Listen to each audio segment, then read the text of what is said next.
ଆକାଶବାଣୀ।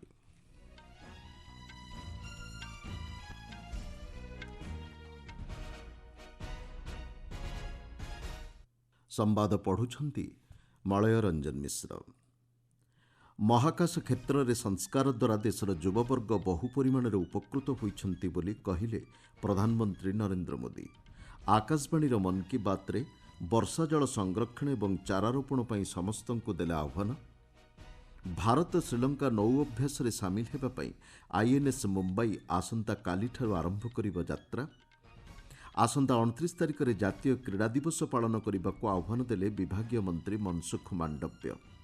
ଇଣ୍ଡୋନେସିଆରେ ଆକସ୍ମିକ ବନ୍ୟା ଏବଂ ଭୂସ୍ଖଳନ ଯୋଗୁଁ 7 ଜଣଙ୍କର ମୃତ୍ୟୁ ଏବଂ ଆଗାମୀ 2026 ଏସୀୟ କ୍ରୀଡ଼ା ପ୍ରତିଯୋଗିତାରେ ପ୍ରଥମ ଥର ପାଇଁ ଅଂଶଗ୍ରହଣ କରିବ ଭାରତୀୟ ସର୍ଫିଂ ଦଳ। ମହାକାଶ କ୍ଷେତ୍ରରେ ସଂସ୍କାର ଦ୍ୱାରା ଦେଶର ଯୁବବର୍ଗ ବହୁ ପରିମାଣରେ ଉପକୃତ ହୋଇଛନ୍ତି ବୋଲି ପ୍ରଧାନମନ୍ତ୍ରୀ ନରେନ୍ଦ୍ର ମୋଦି କହିଛନ୍ତି। ଆକାଶବାଣୀର ମନ୍ କି ବାତ୍ କାର୍ଯ୍ୟକ୍ରମରେ ଦେଶବାସୀଙ୍କୁ ସମ୍ବୋଧିତ କରି ପ୍ରଧାନମନ୍ତ୍ରୀ କହିଛନ୍ତି, ଗତ 23 ତାରିଖରେ ଦେଶବାସୀ ପ୍ରଥମ ଜାତୀୟ ମହାକାଶ ଦିବସ ପାଳନ କରିଛନ୍ତି। ଚନ୍ଦ୍ରର ଦକ୍ଷିଣ ମେରୁରେ ଚନ୍ଦ୍ରଯାନ-3ର ସଫଳ ଅବତରଣ ଭାରତକୁ ବିଶ୍ୱରେ ପ୍ରଥମ ରାଷ୍ଟ୍ର ଭାବେ ମାନ୍ୟତା ପ୍ରଦାନ କରିଛି। ମହାକାଶ ଇକୋସିଷ୍ଟମ୍ ଅଧିକ ଗତିଶୀଳ ହୋଇଛି। ଦେଶର ଯୁବବର୍ଗ ଉପଯୁକ୍ତ ସୁଯୋଗ ଏବଂ ମାର୍ଗଦର୍ଶନ ଖୋଜୁଛନ୍ତି ବୋଲି ସେ ଏହି ଅବସରରେ ଉଲ୍ଲେଖ କରିଛନ୍ତି। ଯୁବବର୍ଗଙ୍କ ଅଭିଜ୍ଞତା ଏବଂ ଉତ୍ସାହ ଦେଶ ପାଇଁ ଲାଭଦାୟକ ସାବ୍ୟସ୍ତ ହେବ। ବିକଶିତ ଭାରତ ଲକ୍ଷ୍ୟ ହାସଲ ପାଇଁ ଏକତ୍ରିତ ଭାବନାର ଆବଶ୍ୟକତା ଉପରେ ପ୍ରଧାନମନ୍ତ୍ରୀ ଗୁରୁତ୍ୱ ଆରୋପ କରିଛନ୍ତି। ହର୍ ଘର୍ ତ୍ରିରଙ୍ଗା ଅଭିଯାନ ସମ୍ପର୍କରେ ଉଲ୍ଲେଖ କରି ପ୍ରଧାନମନ୍ତ୍ରୀ କହିଛନ୍ତି, ଜାମ୍ମୁ କାଶ୍ମୀରର ରିଆସିଠାରେ ସର୍ବୋଚ୍ଚ ରେଳ ସେତୁ ଚେନ୍ନାପୋଲ ଉପରେ 750 ମିଟର ଲମ୍ବ ଏକ ତ୍ରିରଙ୍ଗା ଶୋଭାଯାତ୍ରା ବାହାରିଥିଲା। ଅରୁଣାଚଳ ପ୍ରଦେଶର ପୂର୍ବ କାମେଙ୍ଗ୍ ଜିଲ୍ଲାରେ 600 ଫୁଟ ଲମ୍ବର ତ୍ରିରଙ୍ଗା ଶୋଭାଯାତ୍ରା ମଧ୍ୟ ଦେଶବାସୀଙ୍କର ଯୋଗଦାନ ପ୍ରତିପାଦନ କରିଥିଲା। ଏହି ଅଭିଯାନରେ ଦେଶର ବିଭିନ୍ନ ପ୍ରାନ୍ତର ଲୋକ ବହୁ ସଂଖ୍ୟାରେ ସାମିଲ ହୋଇ ଏହାକୁ ଏକ ସାମାଜିକ ପର୍ବରେ ପରିଣତ କରିଥିଲେ। ଦେଶକୁ ଏକତାର ସୂତ୍ରରେ ବାନ୍ଧିବାରେ ଏହା ଏକ ପ୍ରକୃଷ୍ଟ ଉଦାହରଣ ସୃଷ୍ଟି କରିଥିଲା। ମଣିଷ ଏବଂ ପଶୁଙ୍କ ମଧ୍ୟରେ ବନ୍ଧନ ସମ୍ପର୍କରେ ଆଲୋଚନା କରିବାକୁ ଯାଇ ପ୍ରଧାନମନ୍ତ୍ରୀ ଆସାମର ତିନିସୁକିଆ ଜିଲ୍ଲାର ବାରେକୁରି ଗ୍ରାମର ଗ୍ରାମବାସୀଙ୍କ ଅବଦାନ ସମ୍ପର୍କରେ ଆଲୋଚନା କରିଥିଲେ। ପଶୁ ସମ୍ପଦ ସୁରକ୍ଷା ଉପରେ ପ୍ରଧାନମନ୍ତ୍ରୀ ଗୁରୁତ୍ୱ ପ୍ରଦାନ କରିଥିଲେ। ଆବର୍ଜନାରୁ କଳାକୃତି ତିଆରି ସମ୍ପର୍କରେ ଉଲ୍ଲେଖ କରି ପ୍ରଧାନମନ୍ତ୍ରୀ ମଧ୍ୟପ୍ରଦେଶର ଝାବୁଆ ସଫେଇ କର୍ମଚାରୀଙ୍କ ବିଷୟରେ ଆଲୋଚନା କରିଥିଲେ। ବର୍ଷା ଜଳ ସଂରକ୍ଷଣ ଏବଂ ଗୋଟିଏ ବୃକ୍ଷ ମା'ଙ୍କ ପାଇଁ ଅଭିଯାନରେ ଅଧିକରୁ ଅଧିକ ସାମିଲ ହେବାକୁ ସେ ଦେଶବାସୀଙ୍କୁ ଆହ୍ୱାନ ଦେଇଛନ୍ତି। ସୁସ୍ଥ ରହିବାକୁ ହେଲେ ଖାଦ୍ୟପେୟ ଏବଂ ଜୀବନଶୈଳୀ ପ୍ରତି ଧ୍ୟାନ ଦେବାକୁ ପ୍ରଧାନମନ୍ତ୍ରୀ ଗୁରୁତ୍ୱ ଦେଇଛନ୍ତି। ଫିଟ୍ ଇଣ୍ଡିଆ ଅଭିଯାନ ସମ୍ପର୍କରେ ଜନସଚେତନତା ବୃଦ୍ଧି ପାଇଁ ସେ ଆହ୍ୱାନ ଦେଇଛନ୍ତି। ସୁସ୍ଥ ରହିବା ପାଇଁ ବୟସ ଏବଂ ଶ୍ରେଣୀ ନିର୍ବିଶେଷରେ ଦେଶବାସୀ ଯୋଗକୁ ଆପଣେଇବା ଏକ ସଫଳତା ବୋଲି ପ୍ରଧାନମନ୍ତ୍ରୀ କହିଛନ୍ତି। ମିଲେଟ୍ ପ୍ରସ୍ତୁତ ଖାଦ୍ୟ ପଦାର୍ଥ ଏ ଦିଗରେ ବିଶେଷ ସହାୟତା ପ୍ରଦାନ କରିଥାଏ ବୋଲି ସେ କହିଛନ୍ତି।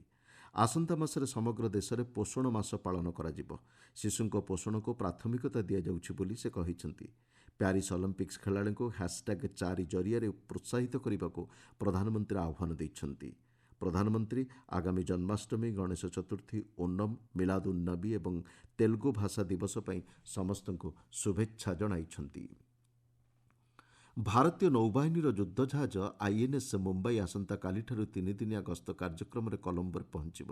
ଏହି ଜାହାଜକୁ ଆନୁଷ୍ଠାନିକ ଭାବେ ଶ୍ରୀଲଙ୍କା ନୌବାହିନୀ ସ୍ୱାଗତ କରିବ। ସୂଚନାଯୋଗ୍ୟ ଆଇଏନ୍ଏସ୍ ମୁମ୍ବାଇ ଯୁଦ୍ଧଜାହାଜ ଭାରତୀୟ ନୌବାହିନୀରେ 2001 ମସିହା ଜାନୁଆରୀ 22 ତାରିଖରେ ଯୋଗ ଦେଇଥିଲା।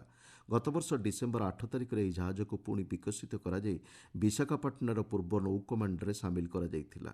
ପ୍ରଥମ ଥର ପାଇଁ ଆଇଏନ୍ଏସ୍ ମୁମ୍ବାଇ ଶ୍ରୀଲଙ୍କା ଯିବ। ଏଥିସହିତ ଶ୍ରୀଲଙ୍କାକୁ ଗସ୍ତ କରୁଥିବା ଭାରତୀୟ ନୌବାହିନୀର ଏହା ଅଷ୍ଟମ ଜାହାଜ ହେବ। 3 ଦିନ ରହଣି ଅବସରରେ ଆଇଏନ୍ଏସ୍ ମୁମ୍ବାଇ ଶ୍ରୀଲଙ୍କା ନୌବାହିନୀର ବିଭିନ୍ନ କାର୍ଯ୍ୟକ୍ରମରେ ସାମିଲ ହେବ। ଏହି କାର୍ଯ୍ୟକ୍ରମ ମଧ୍ୟରେ କ୍ରୀଡ଼ା, ଯୋଗ, ଉପକୂଳ ସଫେଇ କାର୍ଯ୍ୟକ୍ରମ ଆଦି ରହିଛି। ଆଇଏନ୍ଏସ୍ ମୁମ୍ବାଇ ଆସନ୍ତା 29 ତାରିଖ ଦିନ ସ୍ୱଦେଶ ପ୍ରତ୍ୟାବର୍ତ୍ତନ କରିବ। କେରଳ ଚଳଚ୍ଚିତ୍ର ଜଗତର ବରିଷ୍ଠ ନିର୍ଦ୍ଦେଶକ ତଥା ରାଜ୍ୟ ଚିଲାଚରା ଏକାଡେମୀର ଅଧ୍ୟକ୍ଷ ରଣଜିତ୍ ବାଲକ୍ରିଷ୍ଣନ୍ ତାଙ୍କ ପଦବୀରୁ ଇସ୍ତଫା ଦେଇଛନ୍ତି। ସେ ତାଙ୍କର ଇସ୍ତଫାପତ୍ର ଆଜି ସକାଳେ ପ୍ରଦାନ କରିଛନ୍ତି। ଗତ 2009 ମସିହାରେ ଶ୍ରୀ ବାଲକ୍ରିଷ୍ଣନ୍ଙ୍କ ବିରୁଦ୍ଧରେ ବଙ୍ଗୀୟ ଅଭିନେତ୍ରୀ ଶ୍ରୀଲେଖା ମିତ୍ର ଅସଦାଚରଣ ଅଭିଯୋଗ ଆଗତ କରିଥିଲେ। ଜଷ୍ଟିସ୍ ହେମା କମିଟି ଏହାର ତଦନ୍ତ କରିଥିଲେ। କମିଟି ତାଙ୍କ ରିପୋର୍ଟରେ ମାଲାୟାଲମ୍ ଚଳଚ୍ଚିତ୍ର ଜଗତରେ କାମ କରୁଥିବା ମହିଳାଙ୍କୁ ଅସଦାଚରଣ ହେଉଥିବା ନେଇ ଉଲ୍ଲେଖ କରିଥିଲେ। ଗତ ସପ୍ତାହରେ ଏହି ରିପୋର୍ଟ ସାର୍ବଜନୀନ ହୋଇଥିଲା। ଏହି ପରିପ୍ରେକ୍ଷୀରେ ଶ୍ରୀ ବାଲକ୍ରିଷ୍ଣନ୍ ତାଙ୍କ ପଦବୀରୁ ଇସ୍ତଫା ଦେଇଛନ୍ତି। ସେହିଭଳି ଅନ୍ୟ ଜଣେ ମହିଳା ଅଭିନେତ୍ରୀଙ୍କ ଅଭିଯୋଗ ଆଧାରରେ ମାଲାୟାଲମ୍ ଚଳଚ୍ଚିତ୍ର ଅଭିନେତା ସଂଘର ସାଧାରଣ ସମ୍ପାଦକ ସିଦ୍ଦିକି ମଧ୍ୟ ନିଜ ପଦବୀରୁ ଇସ୍ତଫା ଦେଇଛନ୍ତି। ଆପଣମାନେ ସମ୍ବାଦ ଶୁଣୁଛନ୍ତି ଆକାଶବାଣୀରୁ। ଯୁବ ବ୍ୟାପାର ଓ କ୍ରୀଡ଼ାମନ୍ତ୍ରୀ ଡକ୍ଟର ମନସୁଖ ମାଣ୍ଡବ୍ୟ ଆସନ୍ତା 29 ତାରିଖ ଦିନ ଦେଶବ୍ୟାପୀ ଜାତୀୟ କ୍ରୀଡ଼ା ଦିବସ ପାଳନ କରିବାକୁ ଆହ୍ୱାନ ଦେଇଛନ୍ତି।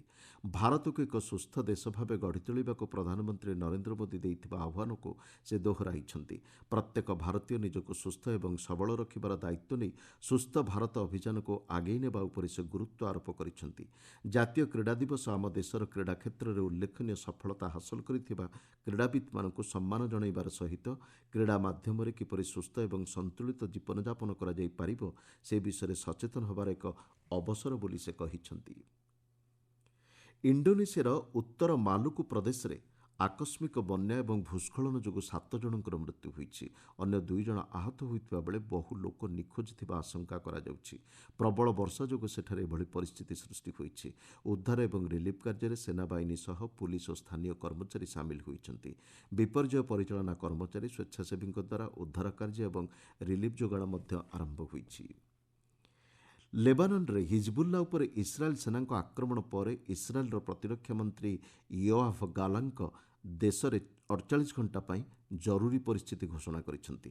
ଆଜି ସକାଳେ ଇସ୍ରାଏଲ୍ ସରକାରଙ୍କ ପକ୍ଷରୁ ଏହି ଘୋଷଣା କରାଯାଇଛି। ଇସ୍ରାଏଲ୍ ପ୍ରତିରକ୍ଷା ବାହିନୀ ପକ୍ଷରୁ ଜନସମାଗମ ଉପରେ ପ୍ରତିବନ୍ଧକ ଲଗାଯିବା ସହ ସମ୍ବେଦନଶୀଳ ସ୍ଥାନଗୁଡ଼ିକୁ ବନ୍ଦ କରିବା ପାଇଁ ନିର୍ଦ୍ଦେଶାବଳୀ ଜାରି ହୋଇଛି। ଭାରତୀୟ ସମୟ ସକାଳ 8:30ଠାରୁ ଏହା ଲାଗୁ ହୋଇଛି। ଉତ୍ତର ଇସ୍ରାଏଲ୍ ଉପରେ 320ଟି ରକେଟ୍ ମାଡ଼ ଏବଂ ଡ୍ରୋନ୍ ମାଧ୍ୟମରେ ବିସ୍ଫୋରକ ସାମଗ୍ରୀ ପକାଯିବା ନେଇ ହିଜବୁଲ୍ଲା ନିଜକୁ ଦାୟୀ ଘୋଷଣା କରିବା ପରେ ଇସ୍ରାଏଲ୍ ଏହି ପ୍ରତିରକ୍ଷାତ୍ମକ ପଦକ୍ଷେପ ଗ୍ରହଣ କରିଛି। ଲୋକପ୍ରିୟ ମେସେଜିଂ ଆପ୍ ଟେଲିଗ୍ରାମର ପ୍ରତିଷ୍ଠାତା ତଥା ମୁଖ୍ୟ କାର୍ଯ୍ୟନିର୍ବାହୀ ଅଧିକାରୀ ପାଭେଲ ଡୁରୋଭ୍ଙ୍କୁ ପ୍ୟାରିସ୍ର ଲି ବୁର୍ଗେଟ୍ ବିମାନ ବନ୍ଦରରୁ ଗତକାଲି ଗିରଫ କରାଯାଇଛି। ଫ୍ରାନ୍ସ କର୍ତ୍ତୃପକ୍ଷଙ୍କଠାରୁ ମିଳିଥିବା ସୂଚନା ଅନୁଯାୟୀ ଏହି ଆପ୍ ସହିତ ଜଡ଼ିତ ଅପରାଧ ଆଧାରରେ ଜାରି ୱାରେଣ୍ଟ ବଳରେ ତାଙ୍କୁ ଗିରଫ କରାଯାଇଛି। ଏହି ଆପ୍ ମାଧ୍ୟମରେ ଅପରାଧିକ କାର୍ଯ୍ୟକଳାପକୁ ପ୍ରୋତ୍ସାହନ ଦିଆଯାଉଥିବାର ଅଭିଯୋଗ ରହିଛି। ଡୁରୋଭ୍ଙ୍କ ଗିରଫ ପରେ ଫ୍ରାନ୍ସରେ ଥିବା ରୁଷୀୟ ଦୂତାବାସ ପକ୍ଷରୁ ଏନେଇ ଅଧିକ ତଥ୍ୟ ସଂଗ୍ରହ କରାଯାଉଛି। କୋଲକାତାର ଆର୍ଜିକର ମେଡିକାଲ କଲେଜ ଓ ହସ୍ପିଟାଲରେ ଆର୍ଥିକ ଅନିୟମିତତା ଅଭିଯୋଗ ମାମଲାରେ ସିବିଆଇ ଆଜି 15ଟି ସ୍ଥାନରେ ତଦନ୍ତ କରିଛି। କଲେଜର ପୂର୍ବତନ ଅଧ୍ୟକ୍ଷ ଡକ୍ଟର ସନ୍ଦୀପ ଘୋଷଙ୍କୁ ତାଙ୍କ ବାସଭବନରେ ମଧ୍ୟ ଜେରା କରିଛି। ସିବିଆଇ ସହିତ କେନ୍ଦ୍ରୀୟ ଦଳ ଏବଂ କୋଲକାତା ପୁଲିସ୍ ଏହି ତଦନ୍ତରେ ସାମିଲ ହୋଇଛନ୍ତି। ସିବିଆଇର ଅନ୍ୟ ଏକ ଦଳ କଲେଜର ବର୍ତ୍ତମାନର ଅଧ୍ୟକ୍ଷ ଏବଂ ଉପାଧ୍ୟକ୍ଷଙ୍କୁ ପଚରାଉଚରା କରୁଛି। ଏହି ଘଟଣାରେ ହସ୍ପିଟାଲର ଅନ୍ୟ କେତେଜଣ ପୂର୍ବତନ ତଥା ବର୍ତ୍ତମାନର ଅଧିକାରୀଙ୍କୁ ମଧ୍ୟ ପଚରାଉଚରା କରାଯାଉଥିବା ଜଣାପଡ଼ିଛି। ଭାରତର ପ୍ରମୁଖ ଜୁନିୟର ବ୍ୟାଡମିଣ୍ଟନ ଖେଳାଳି ତନ୍वी ପତ୍ରୀ 15 ବର୍ଷରୁ କମ୍ ଏସୀୟ ବ୍ୟାଡମିଣ୍ଟନ ଚାମ୍ପିୟନସିପ୍ ପ୍ରତିଯୋଗିତାରେ ଟାଇଟଲ ବିଜୟୀ ହୋଇଛନ୍ତି। ଚୀନର ଚେଙ୍ଗଡୁଠାରେ ଚାଲିଥିବା ଏସୀୟ 15 ବର୍ଷରୁ କମ୍ ଏବଂ 17 ବର୍ଷରୁ କମ୍ ଚାମ୍ପିୟନସିପ୍ ପ୍ରତିଯୋଗିତାର ଫାଇନାଲ ମ୍ୟାଚ୍ରେ ତନ୍वी ପତ୍ରୀ ଭିଏତନାମର ଏନଗୁଏନ୍ ଥି ଥୁ ହୁଏଝେନ୍ଙ୍କୁ 22-20, 21-11 ପଏଣ୍ଟରେ ପରାସ୍ତ କରିଛନ୍ତି। ଅନ୍ୟପକ୍ଷରେ 17 ବର୍ଷରୁ କମ୍ ବାଳକ ଏକକ ବର୍ଗରେ ଭାରତର ଘନ ଦତ୍ତୁ ପରାସ୍ତ ହୋଇଛନ୍ତି। ସେମିଫାଇନାଲ ପର୍ଯ୍ୟାୟରେ ଦତ୍ତୁଙ୍କୁ ଇଣ୍ଡୋନେସିଆର ପ୍ରତିଯୋଗୀ ହରାଇ ଦେଇଛନ୍ତି। ତେବେ ଘନ ଦତ୍ତୁ ଏହି ପ୍ରତିଯୋଗିତାରେ କାଂସ୍ୟ ପଦକ ହାସଲ କରିଛନ୍ତି। ଆଗାମୀ 2026 ଏସୀୟ କ୍ରୀଡ଼ା ପ୍ରତିଯୋଗିତାରେ ଭାରତୀୟ ସର୍ଫିଂ ଦଳ ପ୍ରଥମ ଥର ପାଇଁ ଅଂଶଗ୍ରହଣ କରିବ। ଯୋଗ୍ୟତା ପର୍ଯ୍ୟାୟରେ ଉଭୟ ପୁରୁଷ ଏବଂ ମହିଳା ଦଳ ଆବଶ୍ୟକ ମାନ୍ୟତା ପଏଣ୍ଟ ହାସଲ କରି ଆଗାମୀ ଏସୀୟ କ୍ରୀଡ଼ା ପ୍ରତିଯୋଗିତାରେ ନିଜର ସ୍ଥାନ ପକ୍କା କରିଛି। ଏ ସମ୍ପର୍କରେ ସୂଚନା ଦେଇ ଭାରତୀୟ ସର୍ଫିଂ ଫେଡେରେସନର ସଭାପତି ଅରୁଣ ବାସୁ କହିଛନ୍ତି, ଭାରତ ପାଇଁ ଏହା ଏକ ଐତିହାସିକ ସଫଳତା। ମୁଖ୍ୟ ସମ୍ବାଦଗୁଡ଼ିକ ପୁଣି ଥରେ। ମହାକାଶ କ୍ଷେତ୍ରରେ ସଂସ୍କାର ଦ୍ୱାରା ଦେଶର ଯୁବବର୍ଗ ବହୁ ପରିମାଣରେ ଉପକୃତ ହୋଇଛନ୍ତି କହିଲେ ପ୍ରଧାନମନ୍ତ୍ରୀ ନରେନ୍ଦ୍ର ମୋଦି। ଆକାଶବାଣୀର ମନ୍ କି ବାତ୍ରେ ବର୍ଷା ଜଳ ସଂରକ୍ଷଣ ଏବଂ ଚାରା ରୋପଣ ପାଇଁ ସମସ୍ତଙ୍କୁ ଦେଲେ ଆହ୍ୱାନ। ଆସନ୍ତା 29 ତାରିଖରେ ଜାତୀୟ କ୍ରୀଡ଼ା ଦିବସ ପାଳନ କରିବାକୁ ଆହ୍ୱାନ ଦେଲେ ବିଭାଗୀୟ ମନ୍ତ୍ରୀ ମନସୁଖ ମାଣ୍ଡବ୍ୟ। ଇଣ୍ଡୋନେସିଆରେ ଆକସ୍ମିକ ବନ୍ୟା ଏବଂ ଭୂସ୍ଖଳନ ଯୋଗୁଁ 7 ଜଣଙ୍କର ମୃତ୍ୟୁ ଏବଂ ଆଗାମୀ 2026 ଏସୀୟ କ୍ରୀଡ଼ା ପ୍ରତିଯୋଗିତାରେ ପ୍ରଥମ ଥର ପାଇଁ ଅଂଶଗ୍ରହଣ କରିବ ଭାରତୀୟ ସର୍ଫିଂ ଦଳ। ସମ୍ବାଦ ଶେଷ ହେଲା। ଅଧିକ ସମ୍ବାଦ ପାଇଁ ଆପଣମାନେ newsonair.gov.in ୱେବସାଇଟ୍ ଏବଂ ନ୍ୟୁଜ୍ ଅନ୍ ଏୟାର ଆପ୍ରେ ଲଗ୍ଇନ୍ କରିପାରିବେ।